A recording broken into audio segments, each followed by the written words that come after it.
Pregnant बहू पर अत्याचार। विशाखा बहुत ही सुंदर लड़की थी, लेकिन गरीब परिवार से थी। उसकी खूबसूरती देखकर सरोज उसकी शादी अपने बेटे से तय कर देती है। सरोज को दहेज की भी लालसा होती है, मगर गरीब विशाखा के घर से उन्हें कुछ नहीं मिलता।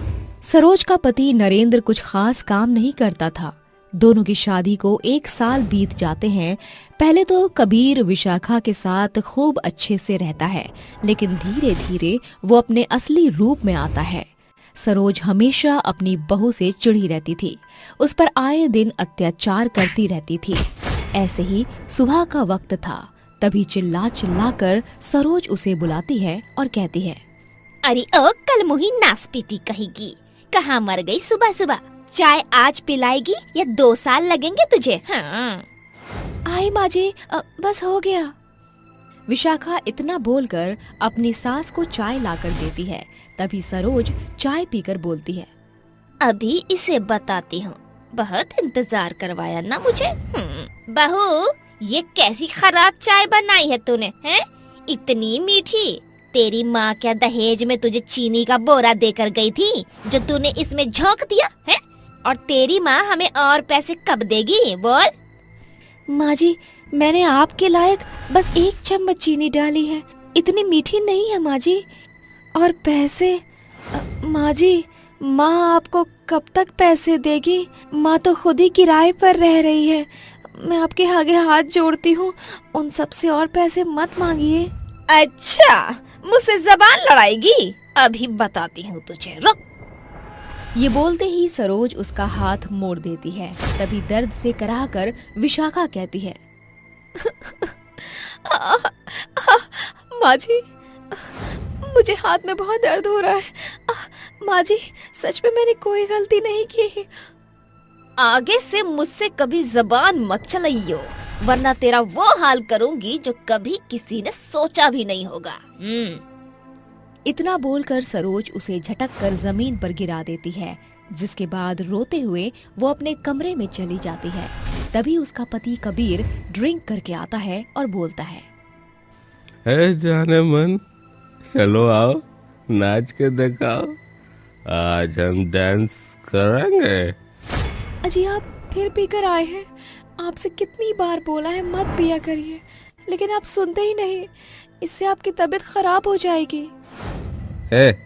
तू मुझे ज्यादा मत सिखा, समझी?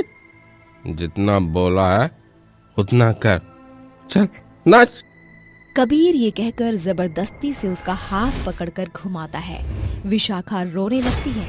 तभी नशे की धुत में कबीर कहता है, पता नहीं वो कौन सा मनहूस वक्त था जो मैंने तुझसे शादी कर ली थी। एक तो गरीब, वो भी गवार सी लगती है। कबीर जी, आप ये क्या बोले जा रहे हैं? आप तो मुझसे प्यार करते हैं ना? मैं तुझसे प्यार? ये बोलकर कबीर नशे की वजह से बेहोश हो जाता है। अगले दिन मार्केट में विशाखा कबीर को किसी लड़की की बाहों में देख लेती है, जिसके बाद विशाखा अंदर से टूट जाती है और उसे चक्कर आते हैं। रोते हुए घर जाकर अपनी सास को कहती है, माँ जी, मैंने कबीर जी को मार्केट में किसी लड़की के साथ देखा है। माँ जी, वो मुझे धोखा दे रहे हैं।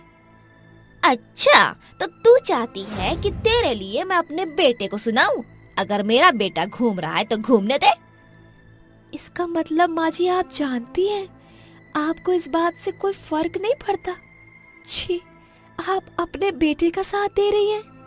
तेरी ये हिम्मत, तू मेरे बेटे के बारे में बोलेगी? तुझसे तो अच्छी ही है। अरे अमीर लड़की को घुमा रहा है। पापा जी, माँ जी को देखिए। अच्छा, तो इसे पता चल गया। सरोज, इसे अपने तरीके से देख लो। आप भी मिले हुए हैं, बस मुझसे ही छुपाया गया। मैं सबको बता दूंगी आपके बारे में। विशाखा की ये बात सुनकर उसकी सास उस पर हाथ उठाती है। तभी कबीर भी आता है। उसे पता चलता है तो वो भी उसे खूब पीटता है, जिसके बाद वो बेहोश हो जाती है। ये देखकर डरते हुए नरेंद्र कहता है, अरे पागल हो क्या दोनों, जो उसे जानवरों की तरह पीट डाला। कहीं इसने हम तीनों के खिलाफ मुंह खोल दिया तो लेने के देने पड़ जाएंगे। जल्दी से डॉक्टर को बुलाओ। हाँ पापा, आप सही कह रहे हैं। कबीर घबराकर डॉक्टर को फोन करता है, जहां डॉक्टर आकर उसका चेकअप करता है तो बताता है, ये 2 महीने से प्रेग्नेंट है। आपने इनका ख्याल नहीं रखा क्या? और इतने जख्म है इनकी बॉडी पर। देखिए, ये बहुत कमजोर है, इनका अच्छे से ख्याल रखिए वरना बच्चे को नुकसान पहुंच सकता है। ठीक है डॉक्टर, हम इनका ख्याल रखेंगे। 4 घंटे बाद विशाखा को होश आता है तो उसकी सास उसे अपने हाथ से जूस पिलाकर उसके माथे पर हाथ रखती है और कहती है, बहू अब तू कैसी है? ठीक तो है ना? ये माँ जी को क्या हो गया? इतना अजीब क्यों बर्ताव कर रही हैं? इतने प्यार से तो कभी बात नहीं की। माँ जी, मैं ठीक हूँ। विशाखा उठने की कोशिश करती है तो सरोज बोलती है, अरे बहू, इस हालत में उठते नहीं हैं। आराम कर, तेरे और तेरे बच्चे के लिए ठीक नहीं है। बच्चा? माँ जी, मैं माँ बनने वाली हूँ। हाँ बहू, कब तक इससे ऐसा दिखावा करूं? इसका कुछ तो करना पड़ेगा।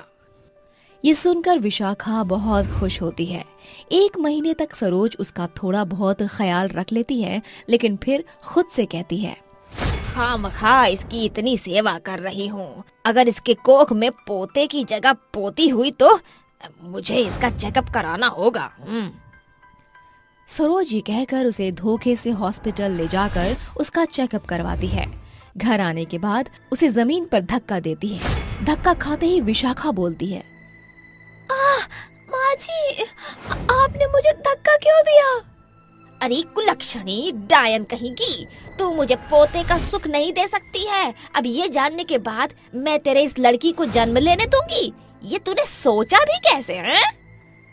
क्या आपने मेरा चेकअप कराया, वो भी धोखे से? मैं अपनी बच्ची को कुछ होने नहीं दूंगी। आप जानती है ना, ये एक अपराध है। फिर भी देखिए माँ जी, मैं आपको चेतावनी दे रही हूँ, अगर मेरी बेटी को कुछ हुआ तो मैं पुलिस में आपकी कंप्लेन करा दूंगी। अच्छा, अब तू देख, उठने लायक रहेगी तब करेगी ना कंप्लेंट। सरोज फोन करके दोनों को विशाखा के बारे में बता देती है, फिर उसे बहुत बुरी तरह से मारती है और एक कमरे में बंद कर देती है। 2 दिन तक पानी के अलावा उसे कुछ नहीं देते। तभी विशाखा भागने की कोशिश करती है, पर कबीर देख लेता है और दरवाजे से उसके बाल पकड़कर घसीट कर लाता है और अपने माता पिता से कहता है, माँ, आपका ध्यान कहाँ रहता है? आपको पता है ये घर से भाग रही थी। अब इसका कुछ करना पड़ेगा वरना ये सब उगल देगी। हाँ बेटा, इसे बाहर के कुएं में फेंक आते हैं, चल।